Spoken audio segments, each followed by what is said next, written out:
Agora então, olá, meu nome é Ricardo Fernandes Rodrigues, eu sou diretor e produtor, animador da produtora Bela Balela. Agora venho falar para vocês sobre animação, né? Tudo que nós falamos até agora, tudo que nós fizemos até agora, tinha aí um alvo específico, né? Esse alvo específico, é claro, que esse momento então é a animação. Nós fazemos todo o material, criamos todos os sets, né? Criamos os bonecos, tem uma variedade de bonecos, e tudo isso para quê? Tudo isso é para montar e preparar a nossa animação. Para compreender um pouco mais a animação, nós temos que voltar um pouquinho aí na história. Eu não vou ficar voltando na história não, mas eu vou recomendar mais uma vez o livro de animação, né? Animação básica do Barry Purvis.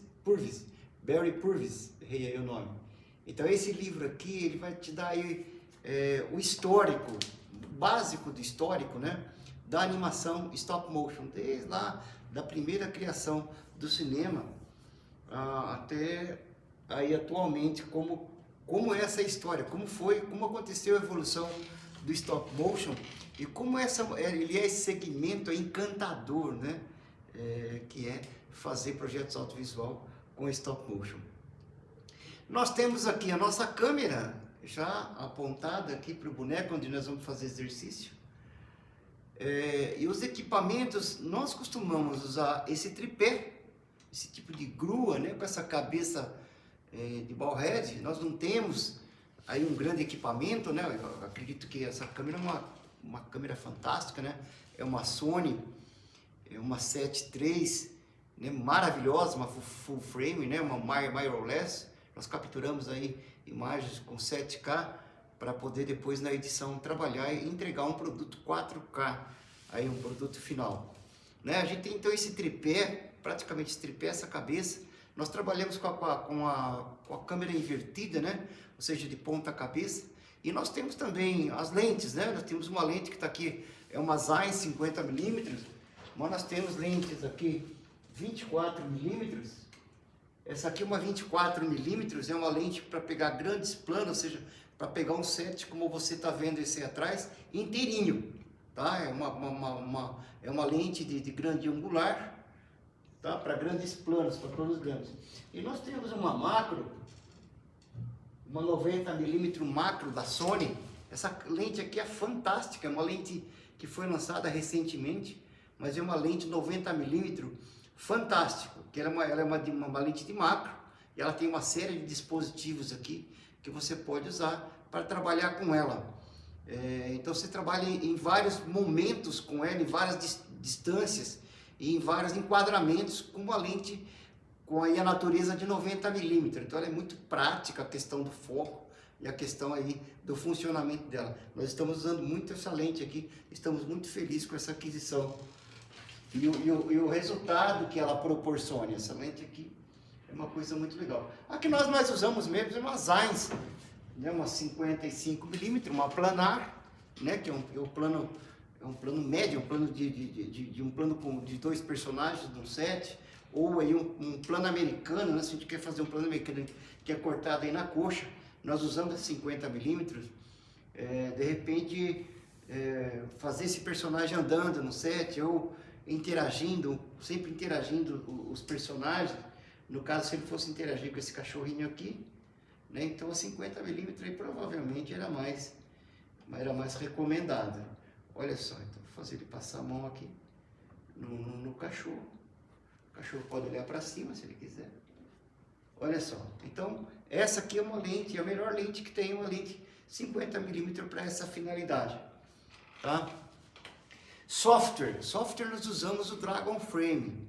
A gente não usa outro software, porque nós não fazemos animação com um iPad ou com iPhone, né? Ou com celular comum, que é possível fazer também. Tem aí o software, ou seja, os aplicativos específicos para animação stop motion. São vários, tem alguns pagos e tem alguns gratuitos. O Dragon Frame que nós usamos agora é um programa pago, não é muito caro, nós não achamos muito caro, pela qualidade que ele entrega para a gente e a capacidade de fazer planejamento através desse software. Porque a coisa mais importante que nós percebemos na animação stop motion, que é uma animação foto a foto, é uma coisa muito complexa, o software ele vem facilitar a questão do planejamento, que é uma coisa que nós acreditamos que é uma das coisas mais importantes num projeto stop motion, é essa questão do planejamento, né? O planejamento do roteiro, o planejamento das maquetes, né? De produzir as maquetes, de produzir os objetos, o planejamento de produzir os bonecos, né? Os adereços, figurino. Então isso requer um planejamento muito grande. E quando a gente então cai para a animação, então esse planejamento se potencializa, porque o stop motion é um tipo de animação que não é como outra animação que você pode voltar atrás. O stop motion não. Se você errou um determinado movimento, você voltar atrás, você tem que começar tudo outra vez. Não tem essa condição aí de ficar dando um Ctrl Z. Então, o que acontece? Não tem como você ficar dando um Ctrl Z. Então, o que acontece? Esse planejamento tem que ser muito bem feito. Sync labial, movimentos, né? E como nós falamos em 24 frames por segundo, nós estamos falando uma coisa aí de tempo. Ou seja, o planejamento no stop motion, depois vou mostrar um pouquinho aqui, provavelmente na segunda aula como vai ser, como é planejado em segundos, por exemplo. Né? É um time space, como o Richard Williams fala, né? Esse time space é a coisa mais importante em se planejar, né? E tudo é planejado em segundo. 24 frames por segundo. Nós não trabalhamos com 24, nós trabalhamos com 12, porque o nosso tipo de animação é um tipo de animação coreográfica. Então nós trabalhamos com 12 frames por segundo.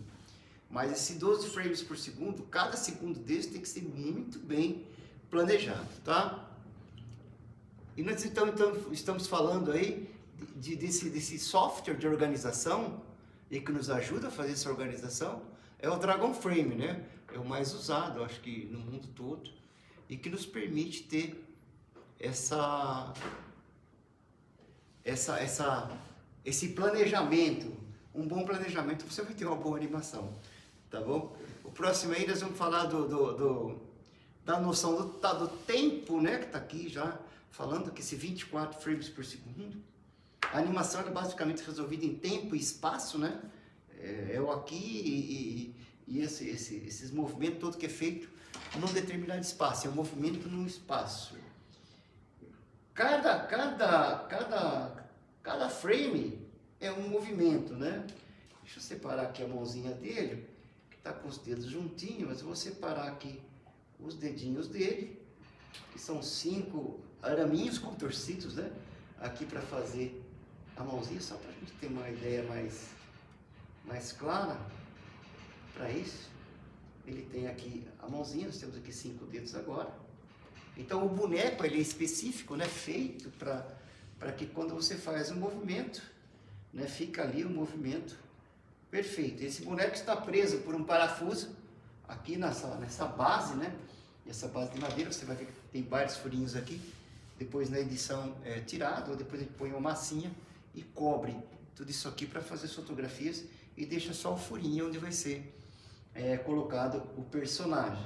Então esses movimentos que faz do boneco, tudo isso nós pensamos em segundo, tá? É o frame a frame. Deixa eu fazer aqui o bonequinho olhando para vocês.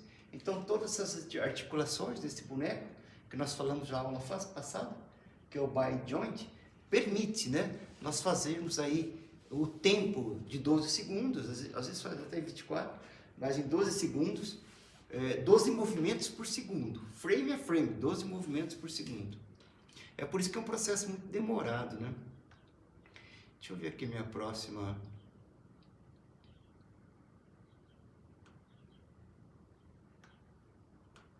Esses bonecos, né? Se pegar um boneco desse aqui, né? Que é esse cachorrinho aqui, nós vemos que ele é todinho articulado, né? O movimento que você faz, ele vai manter lá.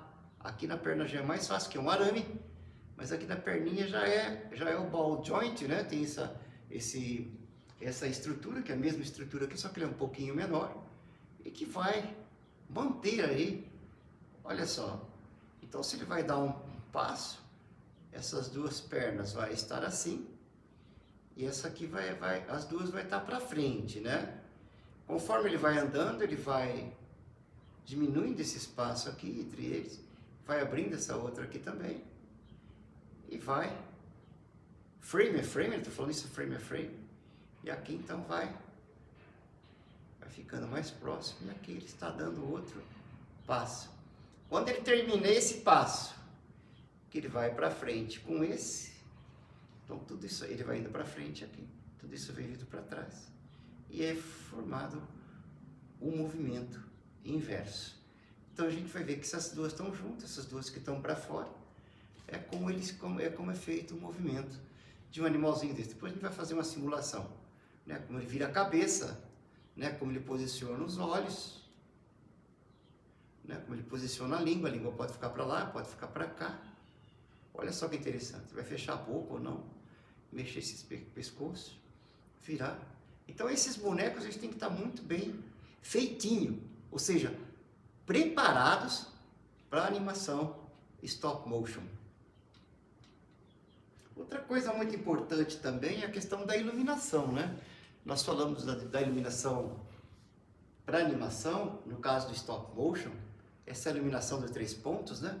Nós temos aqui, primeiro, né? Eu gosto de trabalhar sempre primeiro a luz de preenchimento, que está nesse dispositivo aqui, que são 2 boxes, né? 2 caixas de luz, que tem várias iluminações. De frente tem aqui uma tela difusora e faz com que essa luz fique muito bonita, né? Como se fosse uma luz lá fora com bastante nuvens, né? Isso não pode, eu falei sobre isso e os livros, né, que explicam sobre isso na aula passada. Então a animação de 3 pontos no natural, falamos isso na aula de animação. Então aqui eu tenho o ataque, que é essa luz que tem aqui, é tudo LED, né, em 4800 Kelvin. E atrás de mim, ou seja, atrás do boneco aqui, se pôr a mão você pode ver a sombra dele aqui. Você está vendo 2 iluminações que é feito o backlight, né, ou a luz de fundo, a luz de costa, tá? É isso que é feito, é assim que é feita a iluminação. A partir desse ponto, nós iluminamos. De repente, precisamos iluminar aquela bomba de gasolina ali, então nós colocamos uma luz específica, ou nós colocamos uma luz no snoot, que bate no espelho e que vai para lá. Né? São técnicas, existem várias técnicas de você fazer para o stop motion. Essas técnicas é importante. Uma outra coisa muito importante também é quando vai fazer uma coisa que deve ser pensada no planejamento é a configuração da câmera, né? Nós, como eu já falei, nós gostamos de fazer em fotografia 4K, então nós já deixamos aí setado, né? Fazemos o setting dessa câmera para 4K, para 7K, né? Para 7K, para finalizar para 4K. Então nós deixamos aí em JPEG, o modo RAW, que é o sistema natural da câmera, de uma câmera boa, né? De uma câmera mirrorless de fotografia como essa Sony, que é uma excelente câmera para fazer foto.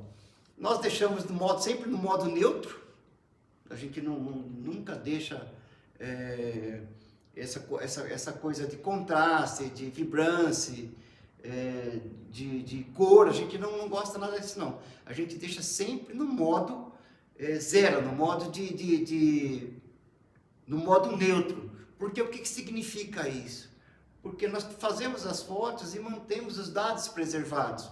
Porque esses dados preservados, nós vamos usá-los do jeito que nós queremos lá na edição. Se a gente quiser aumentar muito o contraste ou diminuir o contraste, nós vamos ter dados preservados para fazer essa edição dessa foto, para que essa foto fique perfeita. É acerca da nitidez, então uma foto fica lavada, né? Você não vê nada nada nela, mas ela tem os dados preservados para ser trabalhado na edição. Então, contraste, nitidez, vibrância, essas coisas que o iPhone, o iPad, ele entrega pronto para você, não, a gente não gosta disso não. A gente seta a câmera pensando para ela estar em modo neutro, mas pensando que 14 fatores aí de dados preservados que está indo lá para a edição, que é o que essa câmera entrega, nós vamos ter um poder de edição ali do DaVinci depois, ou um outro software de edição, para trazer, até mesmo no Premiere, né? Premiere, nós gostamos muito do Premiere também, para trazer esses dados e manter essa foto de acordo com a narrativa, de acordo com o plano, de acordo com a atmosfera que a narrativa pede, esse clima, essa atmosfera, as emoções que nós queremos, né? Que foi planejado lá no roteiro, essa atmosfera que nós adquirimos através da luz. Então essa câmera exige um setting específico para que na edição aconteça tudo isso. Então tudo isso é pensado. O setting da câmera também é uma coisa importante.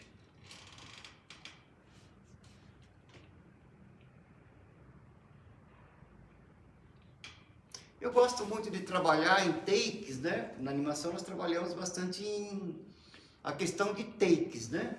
Nós pensamos a cena num todo, né? Num enquadramento num todo, que é o personagem no set, né? Numa sala, no caso aqui um posto de gasolina, ali embaixo do pontilhão. Nós temos aqui uma loja de roupas, nós temos uma bicicletaria, nós temos aqui o 97, onde vai rolar o nosso projeto Menino Voa e o Valor. Então o que nós fazemos nesse momento? Claro, né, que a gente organiza tudo isso aí. Nós organizamos tudo isso aí para o enquadramento. Então tem a posição, por exemplo, do boneco, que não seria no ator, que é a marcação de cena, que nós chamamos, né? E nós temos um posicionamento de câmera, né? Que quando nós criamos o set e quando nós fazemos o roteiro, nós já estamos pensando nesse enquadramento. Na próxima aula a gente vai falar sobre a questão do storyboard, como nós planejamos melhor essa questão do enquadramento, a posição do personagem. Se ele vai sair do ponto A, do ponto B, o que ele vai falar, ou ele vai contracenar com quem, ele vai ter esse diálogo. Então tudo isso aí é importante para organizar o corte. Isso nós vamos falar isso na próxima aula, que é um pouco mais avançado. Então tá, então só para finalizar, a gente vai fazer aqui um breve movimento só para a gente entender. Então, por exemplo, se esse boneco aqui, se esse personagem, ele for dar um tchauzinho lá para a câmera, né, lá para o iPad, lá para a Aline que está do outro lado, então nós sabemos, deixa eu posicionar a mãozinha dele aqui, que são 12 frames para fazer por segundo. Então ele vai fazer assim. Então são 12 frames, 1, 2, 3, 4, até chegar ao 12. Se eu for voltar é a mesma coisa. Então a gente vai fazer esse movimento para fazer acontecer esse movimento, né, que é o frame a frame. Depois tem toda uma coisa da persistência retiniana e outros fenômenos, né, físicos que faz com que essa imagem, que acontece a magia, né, de fazer esse movimento. Então, se a gente for fazer um oi ali, né, para a Aline que está ali nos filmando, é 1, 2, fotografa, né? 3, fotográfica. 4, fotografa. 5, fotografa. 6, 7, 8, 9, 10, 11, 12. Então aqui nós temos 1 segundo de movimento. Então nós temos um levantar de mão. E se ele for levantar de mão, é o processo inverso. Então, para cada movimento de 1 segundo, eu tenho então 12 frames, tá? Digamos que ele está aqui, ele vai levar 1 segundo para olhar para o cachorro, ou seja, virar a cabeça para o cachorro. Então é 1, 2, 3, 4, 5, 6, 7, 8, 9, 10, 11, 12. Então em 1 segundo ele vai olhar para o cachorro, ele vai fazer esse movimento. 1 segundo, ele fez esse movimento, levou 12 frames. Então esse é o básico. Essa é a primeira aula de animação básico. É isso que nós temos que compreender. É claro que tem a animação não é tão simples assim, aqui nós estamos dando uma pincelada nessa questão da introdução, mas ela é muito mais complexa, né? A animação é uma coisa bem complexa. O livro que nós sugerimos, não só que nós sugerimos, né? Isso aqui é a Bíblia do animador, pelo menos de quem está começando, né? Que quem quer compreender um pouco mais os princípios básicos, né? Da animação, esse livro aqui, do Richard Williams, que é muito importante esse livro, tá? Para compreender. E tem outro também, da Cartoon Network, se não me engano. Puta merda, esqueci o nome do livro. Mas está aqui. Mas esse aqui é o que eu mais gosto. Esse aqui ele é muito interessante. O outro também é muito importante, né? E vários outros livros que você vai encontrar sobre animação. Mas se você que está começando, eu sugiro esse livro aqui, tá? Ele é bem básico, né? Tem todos aqui os movimentos, o tipo de animação, os princípios básicos da animação. Nós podemos encontrar, então, nesse livro aqui. Tá? Quando você estiver aí pesquisando na internet, você vai encontrar vários tutoriais que é baseado nesse livro aqui, tá? Muito importante compreender esse livro. Então, nossa primeira aula, a aula básica, né, pelo menos de compreender a animação, de compreender o efeito, né, como é feito em frames e como a magia acontece, o frame a frame, é a nossa primeira aula. Obrigado por você ter chegado aqui, por ter assistido essa aula. Dá um like lá, compartilha com seus amigos e nós ficamos por aqui. Muito obrigado a todos.